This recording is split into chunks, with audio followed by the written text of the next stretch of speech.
28,000 సంవత్సరాల క్రితము దొరికిన ఒక హిందూ విగ్రహం. దీనిని అమెరికాలో CIA వాళ్ళు కనిపెట్టినట్టుగా వాళ్ళ పరిశోధనలో ఈ విగ్రహం యొక్క వయస్సు 28,000 సంవత్సరాలు అని చెప్పి ఒక వీడియోలో మాట్లాడాం. అంటే నా వరకు నా పరిశోధనలో ఈ ప్రపంచంలో అత్యంత పురాతనమైన ఆలయము అన్నప్పుడు 11,000 సంవత్సరాలు టర్కీలో ఉండే గోబిక్కల్ తెప్పే. దీని మీద కూడా ఒక వీడియోలో మాట్లాడాను. మరి నేను 11,000 సంవత్సరాలు అనుకున్నాను, కానీ విగ్రహం ఎప్పుడు దొరికింది? 28,000 సంవత్సరాల క్రితం. ఇప్పుడు మీరు చెన్నైలో ఉన్నారు. చెన్నైలో కీలడి అనబడే ఒక ప్రాంతం. ఇక్కడ ఇవాళ పరిశోధనలు అంటే తవ్వకాలు చేస్తున్నారు. మీకు అక్కడ కొన్ని వంట సామాగ్రి అనండి, కొన్ని ఆయుధాలు వీటిని చూశారు అనుకోండి, దగ్గర 80,000 సంవత్సరాల క్రితము మనిషి ఈ ఆయుధాలను ఈ సామాగ్రిని వాడాడు. సో ఇలా చెప్పుకుంటూ పోతున్నాం అనుకోండి. మనము ఈ మానవ చరిత్ర అంటే మనం ఎలా చూడాలి? ఈ భారత్ యొక్క చరిత్రే మానవ చరిత్ర. అలాగే కదా చూస్తాం. ఎందుకంటే 80,000 సంవత్సరాల క్రితము మనిషి ఎక్కడెక్కడ నివసించాడు. సో ఇలా చూస్తే సెంటినల్ ఐలాండ్స్ అని అంటున్నాం కదా, 60,000 సంవత్సరాల నుంచి కూడా ఈ జాతి అండమాన్ నికోబార్ ఐలాండ్స్ వద్ద నివసిస్తున్నారు. 60,000 సంవత్సరాలు. సో దీనినే నేను అఖండ భారత్ మిషన్ అని చెప్తున్నాను. అంటే ఇప్పుడు మొదలు పెట్టబోతున్నాం. విజయదశమి పర్వదినాన ఇలాంటి ఒక అనౌన్స్మెంట్ చేస్తున్నాను. అంటే ప్రేమ్ టాక్స్ OTT అని చెప్పి మార్చి నెల నేను ఒక అనౌన్స్మెంట్ చేశాను. చేసిన తరువాత కొన్ని టెక్నికల్ ప్రాబ్లమ్స్ వచ్చాయి. రావడము తరువాత హెల్త్ వైస్ ఎంతోమందికి ఈ కార్డ్స్ ఇవ్వడము, అలాగే వాళ్ళకి మందులు పంపించడం, అలాంటి సర్వీసెస్ ఇవాళ కూడా చేస్తూనే వస్తున్నాం. కానీ ఇందులో అతి ముఖ్యమైన విషయం ఏమిటి అంటే అఖండ భారత్. ఈ భారతదేశము ఎంత పెద్దది. ఇప్పుడు ఆస్ట్రేలియాలో నివసించే వాళ్ళు భారతీయులే అనుకోండి, వీళ్ళు ఎప్పుడు వెళ్ళారు. అలాగే ఈజిప్ట్ త్వరలో మేము వెళ్ళబోతున్న ఒక దేశం. ఈజిప్టులో శివా ఓయాసిస్ అనబడే ఒక నగరము ఉంది. అలాగే రామ్సేస్ అంటే రాముడి కుమారులు, వీళ్లకు సంబంధించిన ఆలయాలు ఉన్నాయి. ఎవరండి ఇవి కట్టారు అంటే కుషేడియన్స్, రాముడు యొక్క కుమారులు కుషేడియన్స్ వీళ్ళే కట్టారు అని అంటున్నారు. అంటే మనము మాట్లాడుతున్న అఖండ భారత్ ఎంత పెద్దది. ఈ పరిశోధనలో భాగంగానే ప్రేమ్ టాక్స్ OTT అనేది అనౌన్స్మెంట్ చేశాం. ఎందుకండి మధ్యలో కుదరలేదు అంటే దీనికి చాలా కారణాలు ఉన్నాయి. 2 కారణాలు చెప్తాను. ఈ మొత్తము ప్రాజెక్టు మా స్నేహితుడు వాళ్ళకి అప్పచెప్పడం జరిగింది. అందులో చాలా ఇంపార్టెంట్ అయిన టీమ్ లీడర్ ఒక మహిళ, ఆవిడే ఈ ప్రాజెక్ట్ను టేకప్ చేశారు. కానీ మనము అనిన టార్గెట్ ఏ రోజైతే అన్నామో మార్చి పలానా తారీఖున అన్నామో, సో సరిగ్గా దానికి ముందు ఈవిడికి ఒక మేజర్ యాక్సిడెంట్ అయ్యింది. సో మేజర్ యాక్సిడెంట్ అవ్వడంతో ఆ టైంలో మేము మాట్లాడుతున్నప్పుడు, లేదండి మనం అనుకున్న డెడ్లైన్ని ఏదో ఒక రకంగా నేను రీచ్ అవుతాను, ఇమీడియట్గా నేను ఏదో ఒక రకంగా డిశ్చార్జ్ అవుతానని ఆపరేషన్ థియేటర్ నుంచి ఆవిడ మాట్లాడడం నిజంగానే చాలా కలచివేసింది. కానీ అన్నట్టుగానే ఆవిడ ఆఫీస్కి వచ్చేసారు. ఈ ప్రాజెక్టును కంప్లీట్ చేయాలి, ప్రేమ్ టాక్స్ OTT అనుకున్న టైంలో వచ్చేయాలి. ఎందుకంటే నేను ఒకసారి మాట అన్న తర్వాత 100% అక్కడిని డీవియేట్ అవ్వడం ఉండదు. కానీ ఆ మహిళ ఆఫీస్కు వచ్చి ఆవిడ పని చేస్తుండగానే అక్కడ కుప్పకూలిపోయారు. ఆవిడ చేయలేకపోయారు. సో ఇదంతా చెప్పడము బాగోదు. మా మిత్రులైతే ఆవిడ ఫోటో చూపించండి అన్నారు, అది కూడా నాకు ఇష్టము లేదు. అలాగా ఆవిడ చేయలేకపోవడంతో మళ్ళీ ఒక కొత్త టీం, సో వాళ్ళ ద్వారా ఈ పనులు మొదలుపెట్టాం.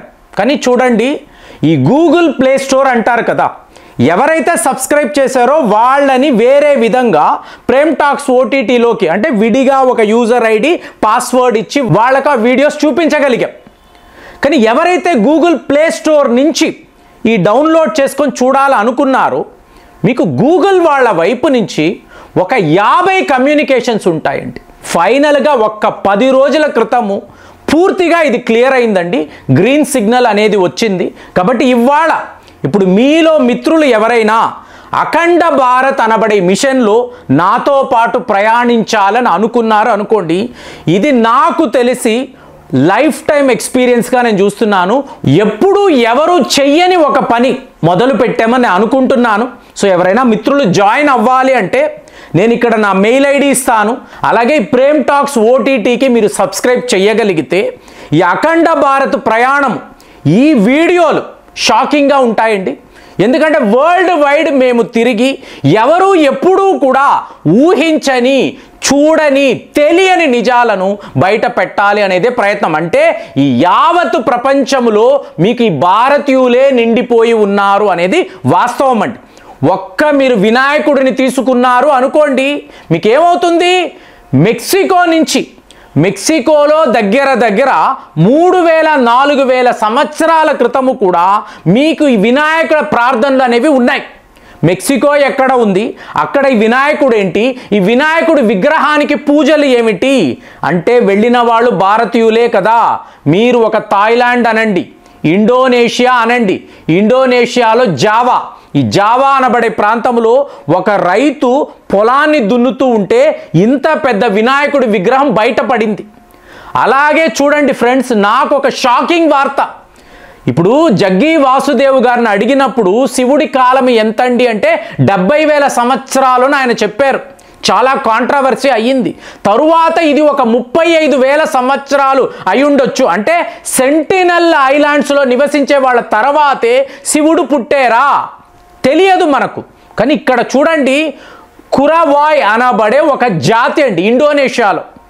ఈ కురా అనే పేరు ఉంది చూసారా, నాకెందుకో ఫ్యాసినేటింగ్గా ఉంది. ఊటీ కొండల్లో కురవా జాతిని మనము చూసాం. అలాగే ఇస్లాం యొక్క స్థాపకులు కురేషీ మతానికి చెందిన వాళ్ళు, కురేషీ జాతికి చెందిన వాళ్ళు, కురఈసా కురేషీ. అలాగే జపాన్లో కురసోవా, ఇవాళ వీళ్ళు కురవాయ్.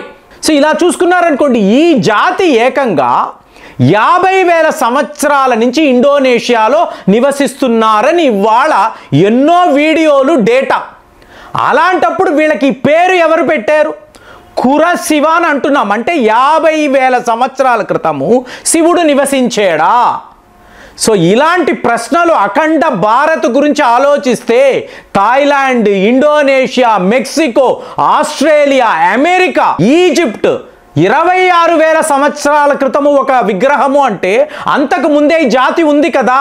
అంటే కుమరిఖండం అనబడే ఈ మిస్టరీ, దీనికి ముందు నుంచే శివుడి కాలము ఉందా? ఇదంతా ఎవరు బయట పెడతారు? ఇవాళ వరకు థియరీగానే మాట్లాడుతున్నాం. ప్రాక్టికల్గా వీటిని చూపించడానికి మీరు నేను ప్రయత్నము చేస్తే ఈ జర్నీ ఎలా ఉంటుంది ఒక్కసారి ఆలోచించండి. ఈ ప్రయత్నమే అఖండ భారత్ మిషన్. సో దీని మీద ఎన్నో దేశాలలో ఎన్నో పరిశోధనలు, ఎంతోమంది మిత్రులు, ప్రతి ఒక్క దేశంలో మన మిత్రులు ఉన్నారు, ఎక్కడెక్కడ లేని డేటాను మనకు పంపిస్తున్నారు. దీన్నంతా కూడా ప్రేమ్ టాక్స్ ఓటీటీలో ఒక వీడియో రూపమున, వీడియోల తర్వాత వీడియోలు నిర్మించి పబ్లిష్ చెయ్యాలి అనేది ఆలోచన. కాబట్టి మీరు ప్రేమ్ టాక్స్ ఓటీటీకి సబ్స్క్రైబ్ చేయండి. ఎలా చేయడం అంటే సింపుల్, మీరు గూగుల్ ప్లే స్టోర్కి వెళ్ళాలి. సో వెళ్ళి మీరు అక్కడ మీకు ప్రేమ్ టాక్స్ ఓటీటీ అంటే మీకు అక్కడ డిస్ప్లే వస్తుంది. రిజిస్టర్ నౌ కొట్టండి. అక్కడ ఇవ్వబడిన డీటెయిల్స్ను మీరు ఫిలప్ చేయండి.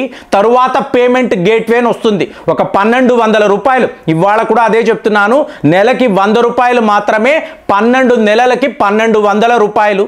ఇది చేసుకోవడం వలన ఒకటి అద్భుతమైన వీడియోలు కనిపిస్తాయి, ఇంకొకటి మీకేమైనా ఆరోగ్యపరమైన ఇబ్బందులు ఏవైనా కలిగితే మాత్రము ఇమీడియట్గా మా డాక్టర్లు ఒక ప్యానల్ ఉంది. సో వాళ్ళు సరైన మందులు ఎంచుకొని మీకు పంపిస్తారు. మీరు ఏవైనా మంచి హోమియోపతి షాప్లో కొనుక్కొని వాడచ్చు. ఈ రకంగా ప్రేమ్ టాక్స్ ఓటీటీ అనేది మనకు ఖచ్చితంగా ఉపయోగపడుతున్న నమ్మకంతోనే ఈ మిషన్ని మొదలు పెట్టాము. కాబట్టి మీరు ఏమైనా వివరాలు కావాలంటే అక్కడ డిస్క్రిప్షన్ బాక్స్లో ఇచ్చాము, పలానా నంబర్లు ఇస్తాను, అలాగే నా మెయిల్ ఐడి ఇస్తాను. సో ఎవరైనా ఈ అఖండ భారత్ మిషన్లో జాయిన్ అవ్వాలి అనుకుంటే మీ ప్రొఫైల్ని ఒకసారి మెయిల్ చేయండి. అలాగే మీరు ఎవరైతే సబ్స్క్రైబ్ చేసుకున్నారో ఇవ్వబడిన నంబర్స్ని కాంటాక్ట్ చేస్తే వాళ్ళు ఇమీడియట్గా మీకు ఒక సర్టిఫికేషన్ ఇస్తారు. 1 year వ్యాలిడిటీ ఇది ఉంటుంది.